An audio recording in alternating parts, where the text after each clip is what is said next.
Bonjour à tous et bienvenue dans cette nouvelle édition de Rencontre. Depuis l'établissement des relations diplomatiques entre la Chine et le Gabon en 1974, la confiance mutuelle entre les deux pays n'a cessé de s'approfondir. Alors que les deux sessions annuelles de la Chine viennent de s'achever, quels sont les sujets qui ont le plus capté l'attention des pays africains? Après 40 ans de réforme et d'ouverture en Chine, quels enseignements les pays en voie de développement peuvent-ils tirer de la réussite chinoise? Enfin, quel est l'avenir de la coopération avec le continent africain? Nous en discuterons tout de suite avec notre invité exceptionnel, M. Baudelaire Ndong-Ella, M. l'ambassadeur du Gabon en Chine. Bonjour, M. l'ambassadeur, bienvenue sur notre plateau. Bonjour Madame Jean et merci de me recevoir. Et ma première question, c'est que la première session de la 13e Assemblée populaire nationale et du 13e Comité national de la conférence consultative politique du peuple chinois, brièvement, les deux sessions viennent de s'achever récemment à Beijing. C'est la première séance des deux sessions suite au 19e Congrès national du PCC. Donc, pendant les deux sessions, quels sont les sujets qui vous ont le plus intéressé? D'emblée, je voudrais me féliciter de la parfaite organisation de la première séance des deux sessions. J'ai personnellement pris part aux deux séances d'ouverture, à l'ouverture de la session du Comité national de la conférence politique consultative du peuple chinois, donc la CCPC, et à la séance d'ouverture de l'Assemblée populaire nationale. Les deux rapports qui ont été présentés respectivement par le Premier ministre Li Keqiang au niveau de l'Assemblée populaire nationale et le président Yu au niveau de la CCPC étaient très fouillés et de très bonne facture. De l'écheveau de cette première séance, nous pouvons retenir essentiellement 5 sujets majeurs: le développement. Nous voyons que l'économie chinoise a quitté une phase de croissance rapide pour entamer une période de développement qualitatif. Nous pouvons également parler de la politique étrangère. La Chine va poursuivre son engagement pour l'ouverture, pour la paix, pour les partenariats globaux, sous l'angle de son concept de gouvernance mondiale, à savoir concertation, synergie et partage. Nous avons également la révision constitutionnelle, qui d'ailleurs a été relayée massivement au niveau des médias, surtout la réaffirmation de l'intégration plutôt dans la Constitution des orientations politiques du 19e congrès du PCC, et notamment la pensée du secrétaire général du comité central du PCC, je nomme le président Xi Jinping, sur le socialisme à la chinoise de la nouvelle ère. Nous retiendrons également les questions d'environnement, de développement durable. Nous voyons la réaffirmation de la Chine pour le soutien de l'accord de Paris sur les changements climatiques. Et nous avons accueilli d'ailleurs favorablement la création d'un département ministériel chargé des questions environnementales. Nous voyons également dans ce rapport le renforcement, n'est-ce pas, des mesures visant à atteindre l'objectif des 2 centenaires, surtout le premier centenaire concernant l'élimination de la pauvreté, donc la construction de la société de moyenne aisance. Et nous pouvons être sûrs que d'ici 2020, cet objectif sera atteint. Merci. Merci. Donc cette année marque le 40e anniversaire de la réforme et d'ouverture de la Chine. Quels sont les résultats obtenus par la Chine qui vous ont le plus marqué, Monsieur l'ambassadeur? Madame Zhang, les réformes sont très souvent une entreprise à risque, mais menées jusqu'à terme, elles produisent de très très bons résultats, en très grande majorité résultats intéressants. Disons-le, les réformes sont souvent comme du fumier. Du fumier éclosent des belles fleurs, des fleurs magiques. Et le cas de la Chine est une illustration parfaite. La Chine a entrepris une politique de réforme très audacieuse continue pendant 40 ans et ce qu'elle a accompli pendant ces 40 années de réforme est très impressionnant. C'est très impressionnant. Elle s'est hissée parmi les premières puissances mondiales. Elle connaît aujourd'hui un taux de croissance et une prospérité économique sans précédent. Et elle a accompli des progrès notoires dans la plupart des secteurs, des domaines clés de l'activité d'un pays, à savoir les infrastructures, l'énergie, le transport, les technologies de l'information, de la communication, jusqu'à la conquête spatiale, madame. Et la Chine s'affirme désormais sur la scène internationale comme, disons, la première puissance, même si elle se considère toujours comme le plus grand pays en développement. Pour nous, c'est un succès. Nous considérons, comme disent les anglophones, que c'est un success story. D'accord. Et on va parler toujours de ces deux sessions parce que lors de ces deux sessions, un nouveau gouvernement chinois a été constitué, dirigé par le président Xi Jinping ainsi que d'autres dirigeants d'État ont été élus aussi. Donc, quelles sont vos attentes à l'égard de ce nouveau gouvernement chinois? La relation entre la Chine et les pays africains est excellente. Celle-ci est d'ailleurs basée sur la sincérité, la confiance, le respect mutuel, dans un esprit de coopération gagnant-gagnant. Nous nous attendrons au renforcement de cette solidarité avec les pays africains, une solidarité qui part du fait que la Chine s'est progressivement relevé d'une situation difficile, une situation de pauvreté que certains pays africains vivent encore. Et nous estimons que son expérience et son exemple devraient tirer vers le haut nos pays. Nous comptons de ce fait sur le renforcement de la coopération dans le cadre du FOCAC, dans le cadre du Forum Afrique-Chine, où, comme cela a été dit, dans le cadre de l'initiative Ceinture et Route. Depuis sa prise en fonction, le président Xi Jinping tient sa promesse pour avoir une réforme plus profonde et pour avoir un meilleur développement pour la population chinoise. Quelles sont vos remarques sur sa gouvernance depuis ces 5 dernières années, monsieur l'ambassadeur? Je voudrais plutôt dire que j'apprécie avec beaucoup d'intérêt les réformes menées pendant son premier mandat par le président Xi Jinping.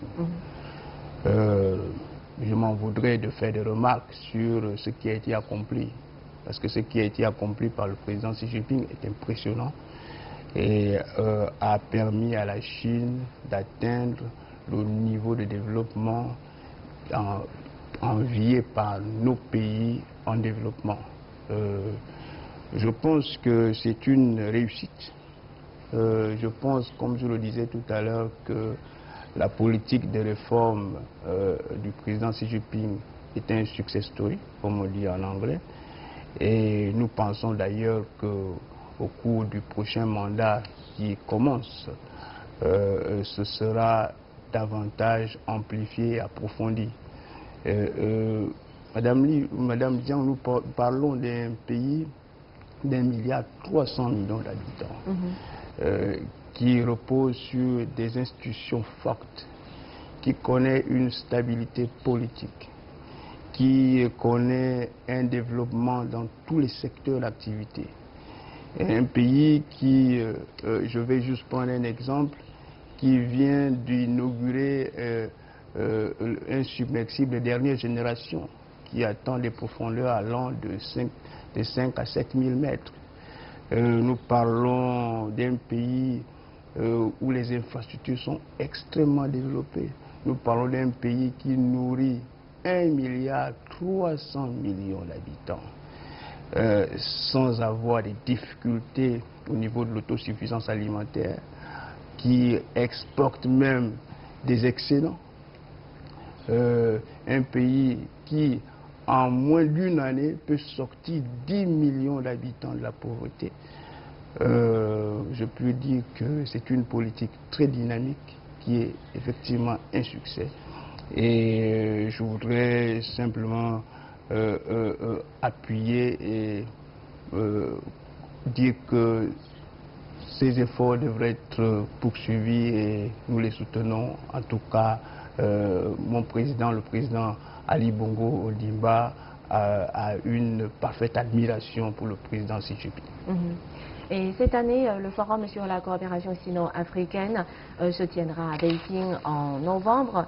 Et le FOCAC a été établi en l'an 2000. Ça fait déjà 18 années que ce forum se fonctionne. Quel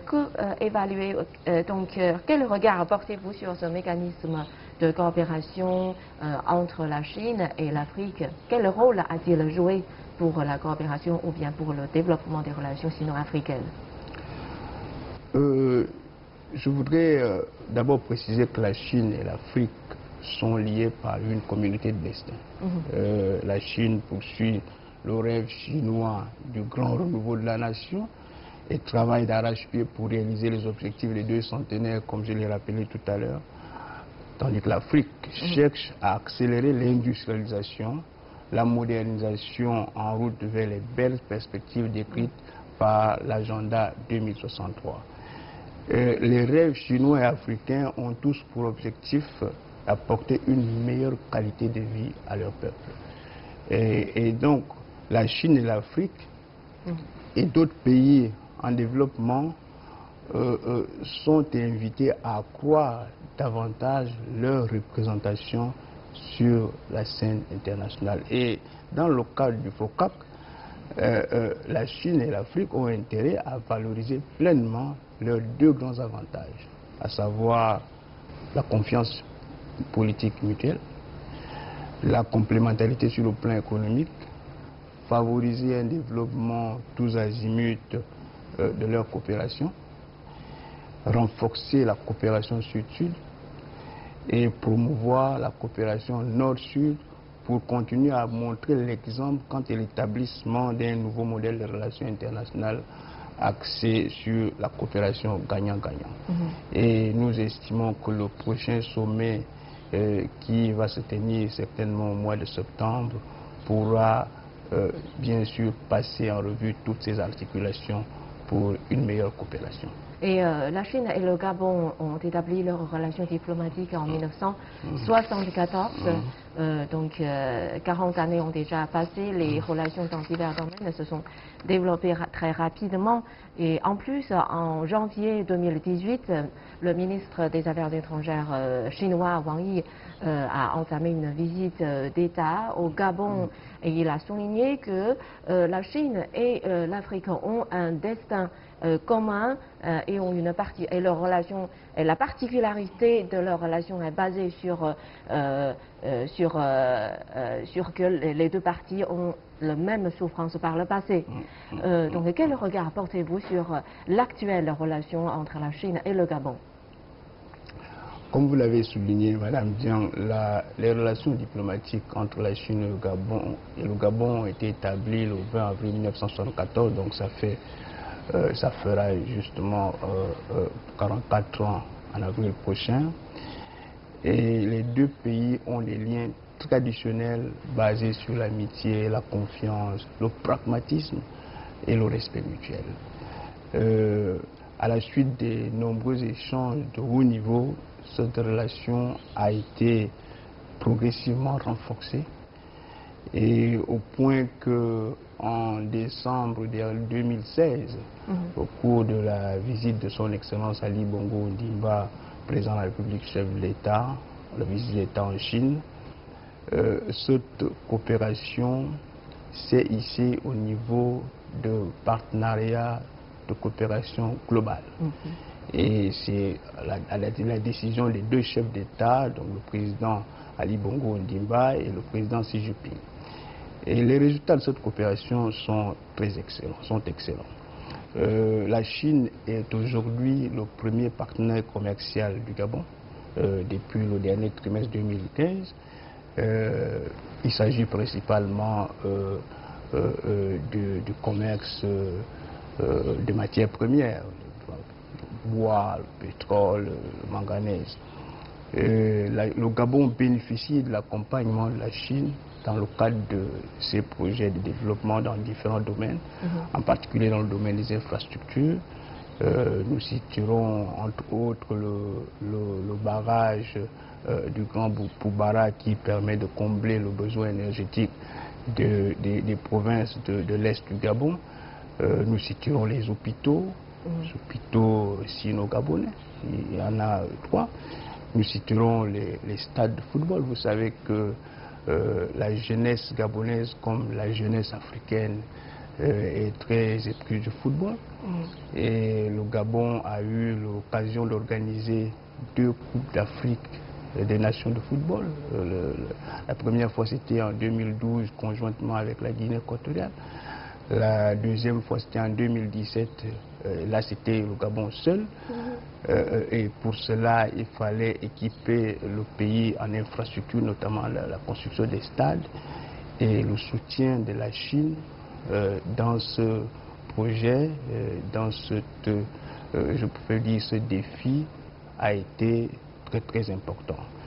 La Chine a permis de construire non seulement le stade d'amitié de Libreville en 2012, elle a permis la construction du stade de Port-Gentil-d'Oyem pour la Coupe des Nations 2017. Donc c'est pour dire que là, c'est une coopération fructueuse avec la Chine et nous pensons qu'elle sera approfondie au cours du deuxième quinquennat du président Xi. Nous pensons que plus d'investisseurs, plus d'entreprises chinoises seront installées au Gabon. Nous pensons également qu'il y aura beaucoup plus d'échanges commerciaux. Il y a des hommes d'affaires gabonais qui s'intéressent également à venir explorer les opportunités d'affaires en Chine. Mais je dois ici vous dire, Madame Zian, que le Gabon est une terre d'opportunités pour la Chine. C'est une terre d'opportunités. Et je pense qu'il est important d'inviter les hommes d'affaires, les investisseurs chinois à ne pas avoir de la retenue pour aller investir au Gabon. Il y a des avantages, il y a la localisation de ce pays, il y a la stabilité politique, il y a des mesures incitatives qui sont mises en place par le gouvernement pour permettre aux hommes d'affaires chinois d'évoluer correctement dans leur business et pouvoir avoir un retour d'investissement dans de très bonnes conditions. Donc, comme vous avez cité les relations commerciales entre la Chine et le Gabon ne cessent de s'augmenter. Je cite des chiffres. En 2016, le volume total commercial entre les deux pays est de 1,8 milliard de dollars et celui de 2017 s'est élevé à 2,7 milliards de dollars américains. C'est des chiffres que vous avez cités aussi dans votre dernière interview et c'est une augmentation de plus de 50% dans un an.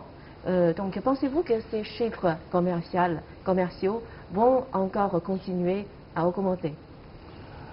Je suis absolument optimiste, Madame Jean. Je suis optimiste sur cette propension pour les investisseurs chinois à davantage trouver des opportunités d'affaires au Gabon. Nous attendons à avoir plus d'investisseurs et je le vis en tant qu'ambassadeur parce que je suis en contact avec plusieurs investisseurs. Nous avons récemment créé un conseil sino-gabonais pour l'investissement en décembre et nous voyons s'accroître le nombre d'entreprises qui s'intéressent davantage au Gabon. Je devrais également vous rappeler que le Gabon est un pays qui a été gratifié d'une certaine richesse de son sous-sol. Le Gabon est un pays couvert à plus de 85% de forêt, dont nous avons du bois, nous avons des ressources minières, nous avons des ressources pétrolières, d'autres découvertes pétrolières d'ailleurs viennent d'être effectuées dans certaines zones onshore et offshore au Gabon. Et nous sommes assurés d'une certaine prospérité, d'une croissance dans les années à venir. Et nous pensons que cela est une opportunité pour les entreprises chinoises, pour les investisseurs chinois de s'intéresser davantage au Gabon. Je vous ai parlé de la géolocalisation du Gabon. Le Gabon est un atout pour les investisseurs chinois parce que un investissement au Gabon peut être facilement, si c'est pour des relations commerciales à l'extérieur, en Europe, vous pouvez assurer rapidement, facilement faire des exportations. Vous avez des facilités au niveau, n'est-ce pas, des affaires, des banques, des services. Et tout cela est une, je dis, est un atout pour les investisseurs. Et concernant nos échanges, nous pensons que davantage de Chinois continueront à prospecter les opportunités d'affaires, surtout au niveau des mines, au niveau du secteur pétrolier aussi, parce que nous avons le domaine de la pétrochimie, le domaine de la raffinerie. Je peux vous dire en résumé que je suis optimiste pour notre coopération future. Et le gouvernement gabonais a lancé le projet stratégique Gabon émergent 2025. Pourriez-vous nous en dire un peu plus sur ce projet? Sur le plan stratégique Gabon émergent, vous savez, le plan stratégique Gabon émergent part de la vision clairvoyante de son Excellence Ali Bongo Ondimba, président de la République, chef de l'État, de hisser le Gabon parmi les pays émergents à l'horizon 2025. Et à partir de cette vision, le plan stratégique Gabon émergent a émergé, a été établi, et ce plan se décline s'articule autour de 3 piliers. Il y a certainement le premier pilier qui est le Gabon vert, le deuxième pilier le Gabon industriel, et nous avons le troisième, le Gabon des services. Les perspectives proposées par ce plan sont extrêmement intéressantes. Nous avons une liste de projets qui permettent au Gabon de connaître lui aussi une croissance soutenue. Nous avons dans le domaine forestier des projets sur les zones industrielles au niveau des entreprises de transformation de bois. Nous voyons également la création de bourses de valeur du bois. Je voudrais vous préciser que l'une des réformes du président Ali Bongo Ondimba également, c'est de diversifier l'économie gabonaise et assurer une première transformation des matières premières qui sont exportées sur place, localement. Et c'est ce qui permet aujourd'hui d'avoir justement de créer ces zones industrielles.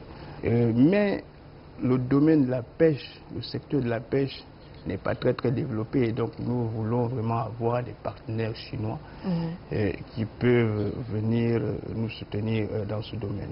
Nous avons le tourisme. Voilà, nous avons le tourisme, nous parlons du tourisme de luxe au niveau des parcs nationaux, à l'intérieur et autour des parcs nationaux. C'est autant de projets qui sont inclus dans le PSGE, dans le plan stratégique Gabon émergent, où nous voulons vraiment avoir le soutien des entreprises chinoises. Et comme le gouvernement gabonais, la Chine a aussi proposé l'initiative Une ceinture et une route en 2015. Donc dans ce nouveau contexte de ceinture et route, est-ce qu'on peut trouver des points communs entre les projets des deux pays? C'est-à-dire comment les pays peuvent-ils se coopérer pour renforcer leur connaissance mutuelle et assurer un développement commun? Oui, dans le domaine, l'initiative de la ceinture et route, comme je le disais, est une très bonne initiative. Et je l'ai dit aussi à l'entame de mon propos que nous saluons la clairvoyance et la vision du président Xi Jinping pour cette initiative qui a pu intégrer l'Afrique dans le tracé, n'est-ce pas, de cette route de la soie. Le Gabon, à l'instar d'autres pays africains, adhère à cette initiative et celle-ci contribuera, j'en suis sûr, à l'accélération de la croissance du partenariat de coopération globale entre nos deux pays. Je vois cette initiative dans le cadre du renforcement de la coopération dans le domaine maritime, dans le domaine maritime, que ce soit aussi dans le domaine aérien, parce que c'est une initiative ceinture route. Nous pensons que la route peut passer par la voie maritime, comme la connexion avec l'Afrique se fait par la voie maritime. Nous pouvons également voir qu'une connexion se fasse à travers un pont aérien par la constitution, disons que le Gabon devrait être constitué ou paraître comme une destination des touristes chinois. Il faut beaucoup plus d'échanges. Nous voulons vraiment que ce domaine du tourisme soit suffisamment développé. Nous voyons donc des échanges culturels, dans le cadre de la cinématographie. Vous-même, vous avez dit, Madame Dian, que CCTV enverra une mission au Gabon et nous pensons qu'au cours de cette mission, ça réduira un peu la distance entre la Chine et le Gabon dans le domaine des communications, dans leur compréhension, la connaissance de la culture des peuples. Et je pense qu'il y a beaucoup d'autres projets qui seront certainement arrêtés pour permettre que cette initiative Ceinture à route soit aussi viable aussi bien pour le Gabon que pour l'Afrique. Nous savons que vous, Monsieur l'ambassadeur, vous avez travaillé comme ambassadeur du Gabon à l'ONU.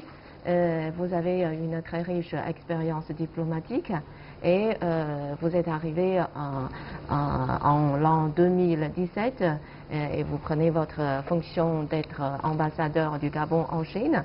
Donc, quelle différence voyez-vous d'être un ambassadeur en Chine?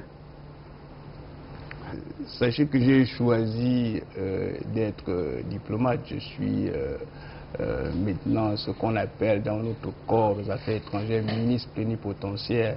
Donc c'est mon corps. Donc je n'ai pas à faire des appréciations sur les postes, sur les positions, sur les pays où je travaille. Mais je considère que être ambassadeur en Chine est vraiment une promotion. C'est un poste important pour mon pays, pour le Gabon. C'est un poste qui exige un peu plus de concentration, qui exige plus d'activité, qui exige plus de réflexion, parce qu'il va falloir promouvoir cette coopération qui est à un niveau très élevé entre la Chine et le Gabon. Il va falloir entretenir des liens traditionnels et des liens d'amitié. C'est quand même différent des enceintes de l'ONU où nous sommes dans le multilatéral. Je pense que sur ce point, je suis extrêmement satisfait et je voudrais ici d'ailleurs remercier le président Ali Bongo Ondimba qui m'a fait confiance pour me nommer auprès de son homologue, le président Xi Jinping. Merci beaucoup, Monsieur l'ambassadeur, d'avoir accepté notre invitation. Merci de vos éclairages. Merci beaucoup, Madame Jean. Et chers téléspectateurs, merci de nous avoir suivis. Bonne suite de programme sur CGTN français. Au revoir.